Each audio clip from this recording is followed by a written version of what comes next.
Hello student, are के classes में आपका एक बार फिर स्वागत है। मैं राकेश सर आ गया हूँ एक नई वीडियो के साथ।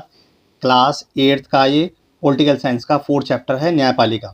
ठीक है, जुडिशरी क्या होती है और किस तरीके से कार्य करती है। ठीक है, न्यायपालिका का कार्य क्या होता है? न्यायपालिका का कार्य होता है न्याय दिलाना। जब सरकार हमारी नहीं सुनेगी तब, ठीक है, हम किसके पास जाएंगे? न्यायपालिका की शरण में जाएंगे। भारत के कानून में यह व्यवस्था कर रखी है कि न्यायपालिका हमारी क्या की रक्षा करेगी। न्यायपालिका हमारे को लोकतांत्रिक अधिकार दिलाएगी। ठीक है, तो न्यायपालिका क्या है? बहुत ही इंपॉर्टेंट है। ये देखो, भारत का सुप्रीम कोर्ट है। ठीक है, आपसे पूछेगा कि भारत के अंदर कितने सर्वोच्च न्यायालय, कितने सुप्रीम कोर्ट है? भारत के अंदर एक ही सुप्रीम कोर्ट है और वो कहाँ है? नई दिल्ली में। ठीक है, तो ये सुप्रीम कोर्ट का एक चित्र दिखा रखा है। ठीक है, तो ध्यान रखो। अब आता है न्यायपालिका की भूमिका क्या होती है। जब सरकार कुछ ऐसा कानून बना लेती है जो कानून सही नहीं होता, तो न्यायपालिका उस पर रोक लगाती है। दो राज्यों के बीच में होने वाले झगड़ों का निपटारा, विवादों का निपटारा कौन करता है? न्यायपालिका करती है। विवादों का निपटारा कौन करता है? न्यायपालिका करती है। इसी प्रकार से न्याय समीक्षा, संविधान की व्याख्या का अधिकार मुख्य रूप से न्यायपालिका के पास होता है। इस नाते यदि न्यायपालिका को ऐसा लगता है कि संसद द्वारा पारित किया गया कोई कानून संविधान के आधारभूत ढांचे का उल्लंघन करता है, तो उस कानून को रद्द कर सकती है। इसे न्याय समीक्षा कहा जाता है। इसी प्रकार से कानून की रक्षा और मौलिक अधिकारों का क्रियान्वयन, ये भी सर्वोच्च न्यायालय का कार्य होता है। अगर देश के किसी भी नागरिक को लगता है कि उसके मौलिक अधिकारों का उल्लंघन हो रहा है, तो वह आर्टिकल 32 का प्रयोग करके कहाँ जा सकता है? डायरेक्ट सर्वोच्च न्यायालय या उच्च न्यायालय, यानी या तो सुप्रीम कोर्ट जा सकता है या हाई कोर्ट जा सकता है। ठीक है, इसीलिए डॉक्टर भीमराव अम्बेडकर ने आर्टिकल 32 को संविधान की आत्मा कहा है। समझ गए बच्चों? ठीक है, तो 26 जनवरी 1950 को, उस दिन जिस दिन हमारा देश का गणराज्य बना था, ठीक है, तो क्या करा गया? गणराज्य बना था, तो उसके साथ ही हमें क्या कई प्रकार के अधिकार प्राप्त हो गए थे। ठीक है, तो सरकार को चलाने के लिए क्या 3 प्रकार के क्या होते हैं? स्तंभ होते हैं। ठीक है, पहला क्या? कार्यपालिका, दूसरा न्यायपालिका, ठीक है, और विधायिका। ये 3 प्रकार के होते हैं। ठीक है, अब बता, स्वतंत्र न्यायपालिका क्यों आवश्यक है? स्वतंत्र न्यायपालिका इसलिए आवश्यक है, यदि न्यायपालिका स्वतंत्र नहीं होगी तो सरकार की कठपुतली बन जाएगी। बात समझ रही है? तो वो तो मनमानी करेगी, तो आम जनता कहाँ जाएगी? तो इसलिए न्यायपालिका का स्वतंत्र होना अति आवश्यक है। ठीक है, अगर न्यायपालिका स्वतंत्र होगी तो बिना कोई भेदभाव किए वह कार्य कर सकती है। बात समझ रही है? और इसीलिए सर्वोच्च न्यायालय के पास क्या होता है? कई प्रकार के अधिकार होते हैं। समझ गए? सर्वोच्च न्यायालय के पास क्या एक अधिकार होता है, इसे कहते हैं क्या? रिट जारी करने का अधिकार। ठीक है, सर्वोच्च न्यायालय के पास क्या रिट जारी करने का अधिकार भी होता है। रिट कितने होते हैं? 5 प्रकार के होते हैं। ठीक है, भारत में अदालतों की संरचना क्या है? हमारे देश में 3 अलग अलग स्तर पर अदालतें होती हैं। निचले स्तर पर बहुत सारे अदालतें होती हैं, सबसे ऊपर केवल एक अदालत होती है। इन अदालतों से लोगों का सबसे ज़्यादा ताल्लुक होता है, जिसे अधीनस्थ न्यायालय या जिला न्यायालय कहते हैं। ये अदालतें आमतौर पर जिला या तहसील के स्तर पर या किसी शहर में होती है। ये बहुत तरह के मामलों की सुनवाई करती है। प्रत्येक राज्य जिलों में बँटा होता है और हर जिले में एक न्यायाधीश होता है। प्रत्येक राज्य का एक उच्च न्यायालय होता है। यह अपने राज्य की सबसे ऊंची अदालत होती है। ऊंचे न्यायालय से ऊपर सर्वोच्च न्यायालय होता है। वह देश की सबसे बड़ी अदालत होती है, जो नई दिल्ली में स्थित है। देश के प्रमुख न्यायाधीश सर्वोच्च न्यायालय के मुखिया होते हैं। सर्वोच्च न्यायालय के फैसले देश के बाकी अदालतों को मानने पड़ते हैं। ठीक है, समझ गए? और सर्वोच्च न्यायालय के फैसलों को सुरक्षित रखा जाता है, इसलिए इसको अभिलेख न्यायालय भी कहा जाता है। ठीक है, ये अगर हम ट्राइंगल के थ्रू दिले, सबसे ऊपर कौन सा आएगा? सुप्रीम कोर्ट, फिर हाई कोर्ट और फिर अधीनस्थ न्यायालय। ठीक है, समझ गए बच्चों? ये देखो, ये उच्चतम न्यायालय की स्थापना करी गई है। ये 1862 के अंदर कलकत्ता, मुंबई और मद्रास में की गई थी।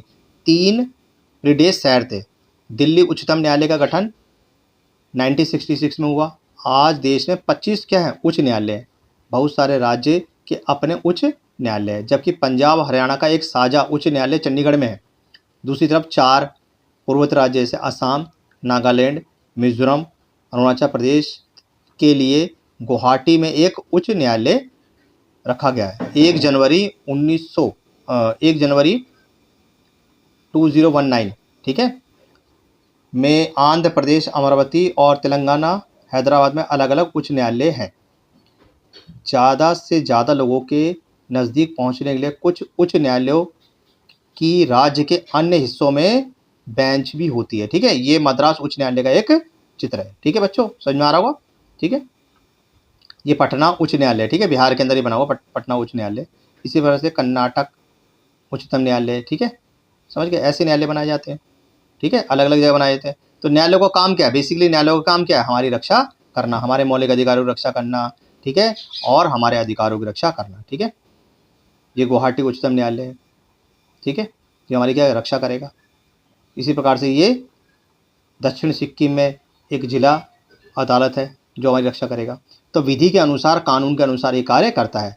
ठीक है, इसमें कई सारे मामले आते हैं, जैसे कि आपराधिक हो गए, फौजदारी हो गए, दीवानी हो गए, ये सब मामले इसके अंदर आते हैं। ठीक है, फौजदारी कानून हो गए, दीवानी कानून हो गए, इस प्रकार के कानून इसके अंदर आते हैं। और इन सब की क्या करते हैं? रक्षा करने का कार्य किनके पास होता है? न्यायालय के पास होता है।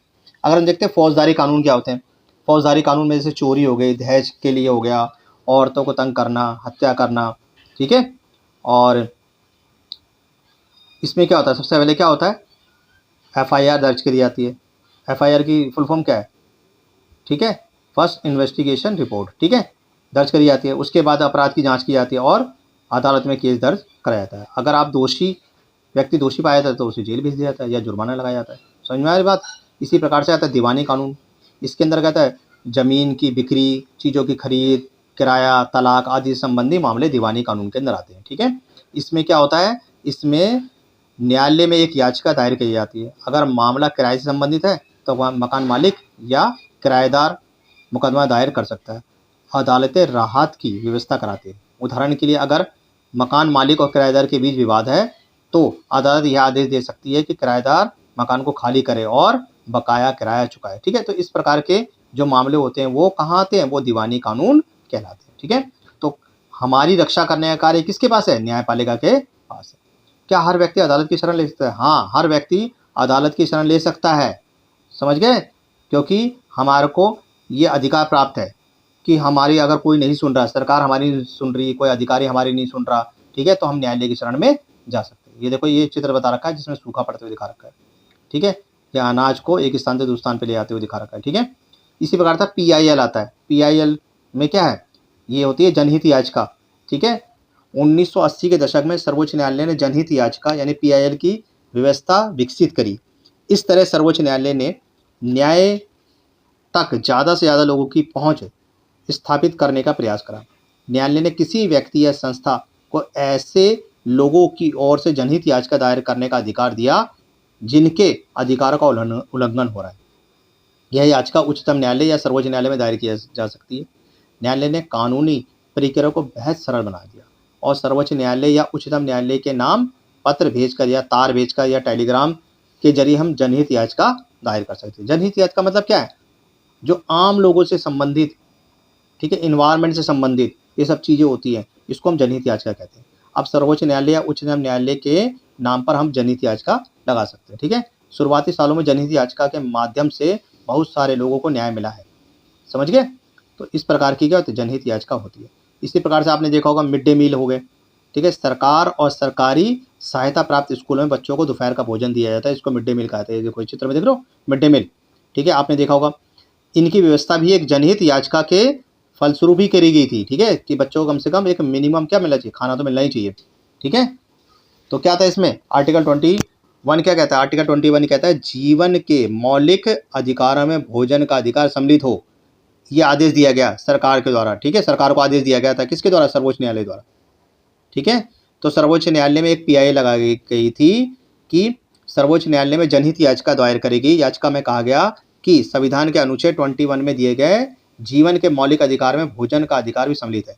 राज्यों की इस दलील को भी गलत साबित कर दिया गया कि उनके पास संसाधन नहीं है। इसका आधार यह था कि सरकारी गोदाम अनाजों से भरे पड़े। तब सर्वोच्च न्यायालय ने आदेश दिया कि सबको भोजन उपलब्ध कराने का कार्य राज्य का होता है। ठीक है, और उनको राशन की दुकान में सस्ते अनाज दिया जाए, दोपहर का भोजन दिया जाए, मिड डे मील दिया जाए। ठीक है, तो इस प्रकार की योजना के जरिए सर्वोच्च न्यायालय ने आदेश करे थे। समझ गए बच्चों? ये देखो, ये बुजुर्ग महिला है जो कि अपना कार्य कर रही है। ठीक है, इसी प्रकार से सर्वोच्च न्यायालय ने कई ऐसे भी फैसले सुनाए हैं जब सरकार क्या करती है? झुग्गी झोपड़ियों को हटा देती है। ठीक है, उनको बेघर कर देती है। तो ऐसी स्थिति में भी सर्वोच्च न्यायालय ने लोगों के भले के लिए कई प्रकार के फैसले सुनाए हैं ताकि लोगों को क्या मिल सके, न्याय प्राप्त हो सके। ठीक है, तो सर्वोच्च न्यायालय हमारे लिए क्या है, एक प्रकार से हमारे लिए क्या है, सबसे बड़ा भगवान है हमारे लिए। तो ठीक है, तो सर्वोच्च न्यायालय सबसे ऊपर पाया जाता है। समझ गए बच्चों? तो ये देखो इस प्रकार की चीज़ें बता रखी हैं। ये मुस्लिम महिला है जिनको न्याय दिया गया सर्वोच्च न्यायालय द्वारा। ठीक है, जब सरकार नहीं सुनती तो सर्वोच्च न्यायालय सुनेगा हमारी बात, समझ रही है? तो इस चैप्टर के अंदर हम पढ़ चुके हैं। ठीक है, कि सर्वोच्च न्यायालय क्या होता है। इस चित्र को देख लो, सबसे पहले निचली अदालत, फिर उच्च न्यायालय और सबसे ऊपर कौन, सर्वोच्च न्यायालय यानी सुप्रीम कोर्ट। ठीक है, समझ गए?